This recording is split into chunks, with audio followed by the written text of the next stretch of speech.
Shabbat Shalom. I hope everyone is having a nice holiday weekend. In the weeks leading up to Thanksgiving, there was this question that was bandied about in sort of rabbinic circles. It was asked in an NPR report I heard, and it was a question that I asked pretty much every class that I taught in the last few weeks, and that was, what wisdom can Judaism offer Thanksgiving? Now, it was asked in many ways as a sort of, because we already did Zoom Seders, so what can we share about, Zoom Thanksgiving and, good lighting and good bandwidth and rituals and good food, whatever it is. There's a lot of wisdom that we can share, but as any child of divorced parents knows, the thing that Judaism has, that Jewish holidays have, that Thanksgiving really, really needs is a second day. Second day Yom Tov, growing up, was huge because you can have, Seder 1 with one family and Seder 2 with another family. First day you go somewhere, second day you go to the other parent's house. And Thanksgiving, with its one day, leads you to have to do some sort of, dinner at noon at mom's house, and then you go to your dad's house for dinner at 4. But if your father's anything like my father, if you show up at 4, that's about when he turns on the oven, if you're lucky, and dinner's going to be much later than that. And to both of my parents, who I'm sure are watching, I love you very, very much. I would not trade your happiness for anything. And Dad, you can cook for me anytime. But Thanksgiving has a way of shining a light on the ways in which we feel like we don't measure up to that Rockwell painting of what a family should be or what the holiday should look like. And we all don't measure up to this painting. That's the thing we kind of all know but don't really admit to ourselves, that we look different, we feel different, we have strained relationships, we have no relationships, we have absences, we have more people there. We don't all measure up to one standard, and that's totally, totally fine. But even knowing that, it is sometimes hard when these holidays or any holidays come around. And sometimes when people use language of, we all wish we could go somewhere for Thanksgiving, but we know we don't have somewhere to go, or going somewhere is complicated. We can't help but note that in these moments and feel like it's just really out there for everyone to see. But in this, we see another thing that the Jewish tradition can offer us in this moment, because in this morning's Parsha, the family that we see is anything but a Norman Rockwell painting. It is, in fact, quite complicated, and our heroes have somewhat tragic relationships with the family that they have. Jacob, when we meet him, is fleeing from his family because his brother wants to kill him, admittedly, for something Jacob did. But still, he is in such a deeply lonely place that when he finds this other family, he is willing to put up with abuse after abuse after abuse from Lavan because he's so worried about losing yet another family. And Leah, who is, as Rabbi Bido put it very interestingly, maybe a part of the subterfuge, maybe not, we don't really know, but either way, she is married to someone who she knows did not really want to marry her. And we can imagine what that relationship must have been like. And Rachel, who not only is sharing a husband with her sister, is watching her sister have child after child after child, knowing that she is barren. The rabbis say, by the way, that Leah too was supposed to be barren, and that God gave her children because God knew she had no other joy in the world. And Rachel, when she sees her sister's fruitfulness and thinks of her own barrenness, the Midrash says that she sees it and she's upset, not just because she cannot have a child, but because she thinks that Leah is more worthy than she. That Leah has done things, and that's the reason why she has children. As anyone who has struggled with infertility knows, it's the worst feeling in the world. And to feel whether it's infertility or anything, that our family members have things that we do not because they somehow merit it more than us, that they've done things that we can't do, and that's why they have things that we don't have. It makes us feel terrible. And this is the family that we see in our parsha that's held up. These three individuals who are deeply searching for belonging, deeply feeling unworthy. And that's, as I think I heard in what Rabbi Bido said last night, and tonight you might be reading the same book that my wife and I are reading, Dare to Lead by Brene Brown, and she writes that this feeling of belonging that we're all searching for, we want to know we belong somewhere, is tied into our sense of worthiness. Do we feel worthy enough to belong? Do we feel whole enough to belong? Can we step into a relationship wholehearted, acknowledging flaws, acknowledging things we wish that weren't there, but being whole in ourselves? That's what we all want, and frankly, what we all deserve, to feel that we belong. It's hard to find. Some of us are lucky enough to just find it.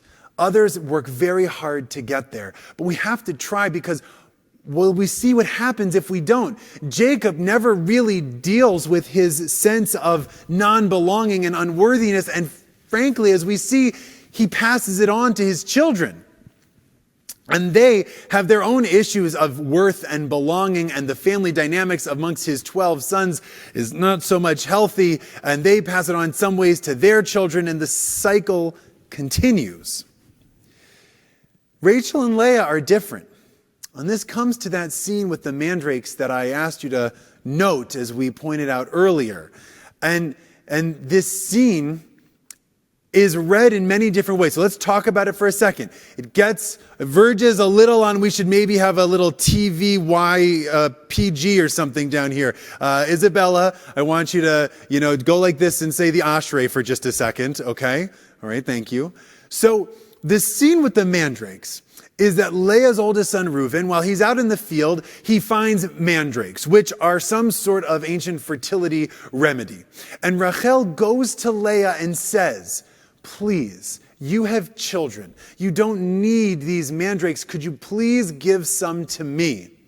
And Leah replies, is it not bad enough that you stole our husband? You also want to steal my son's mandrakes. Rachel pleads with her and then deals with her. Bargains. Says, you know what? Fine. If you want for the mandrakes, you can have our, I hope you're still saying Ashrei as well, you can have our husband tonight. And so when he comes in from the field, Leah goes out and meets him and says, I've bought you this evening for my son's mandrakes. They go into the tent together, and the result of that is Yisachar and Zvul, and 2 more children result. Then Jacob sleeps with his other wife Rachel, and because of the mandrakes, she finally has a child, and she has Yosef. Now, this scene, the Torah, friends, is like text messages. You can't tell tone just from reading the text. And the rabbis in the Midrash imagine it to be quite a fierce exchange between these 2 women who clearly have reasons to not like one another, and they're essentially bargaining and out of anger. But I think we can read it a little differently, perhaps, because what happens in this moment, I think, is actually phenomenal. Rachel has the courage to go to Leah, a woman who she could be the worst of enemies with, and she is vulnerable. She says, I can't have children and it is killing me. You have this remedy with you right now. Please, could I share in these mandrakes, in your fertility? Please. And Leah doesn't just sort of let her off the hook, says, well, I have my own gripe right now. You have our husband. This is what I'm feeling. The core tension need in my life is that my husband doesn't love me and he loves you. So you want the mandrakes. Well, I want our husband. And the 2 of them work something out so that they both get what they need. It is actually a beautiful moment where they share one another's vulnerability and they work together so that they can both have something. And in this, I think we see a way for us to be in the world. Many times we are going to be like Leah. The first step needs to be ours, to go and say, I am hurting in some way. I am vulnerable in some way. I have a need of something. But it's not only about Rachel, and nor can we put it on the people with needs and vulnerability to have to come forward all of the time. Leah's reaction really makes this work, because Leah could say, absolutely not, get out of here.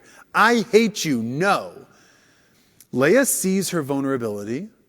Leah's no saint. Leah shares her own. In fact, that is how we build relationships, the shared vulnerability between the two of them. Leah says, well, here's what I need. Here's what I'm feeling. And the two are able to find what they need together. And I think about this as we come to this holiday season. I think about this. I think about a story from the Talmud. Rabbi Yossi is walking down the street at night, and he sees a man carrying a torch. And as the person carrying the torch gets closer and closer, Rabbi Yossi notices that this man is blind. And he stops him and he says, excuse me, sir, I don't mean to be rude, but why does a blind person need to carry a torch at night? And the man replies, I don't carry a torch so that I can see. I carry this torch so that other people can see me. They can see that I'm blind and they can help me out. And in our lives, friends, many times we are in need.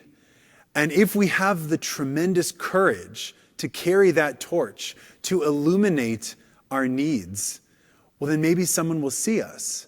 And sometimes, as I said, Thanksgiving or other things come along and they shine the spotlight on us, whether we want it to be or not. And sometimes we can carry that torch ourselves if we can have that courage. But more often than not, we're Rabbi Yossi, walking along in the darkness, hoping maybe no one sees us, but we see someone point out their own need, their own vulnerability. And in that moment, the choice is up to us. Are we going to help, or are we going to walk by? What are we going to do when we see someone in need, when we see someone be vulnerable to us? If they have the capacity to share it, surely we need to have the capacity to see it, to help, and even perhaps to go out of our way to look for it, and look for the people around us and the people who maybe we don't even know, who we see on a Zoom, who we know are joining virtually in communities to which we belong, who might need a little help, who might need someone to see them. Because if we can have the courage, like Leah now, to respond to their vulnerability, maybe even with a little bit of our own. I see you, and I fear the same thing as well, or I feel something else. If we see them, if we are able to be vulnerable with those who can be vulnerable with us, that's how we can build relationships together. That's how we can break out of cycles of animosity and hatred. That's how we can come together with family, with friends, with community. And most of all, it's how we can be seen in the darkness and we can get the help that we need. So we here see you, friends, and if we don't, please shine a light for us. Send us an email, give us a call. We're here to see you. And if you have the ability to look out and see others, that's what we have to do. Shabbat Shalom. Thank you for joining us so much on this day. We're going to continue with our service. I invite you, if you're able, to please rise.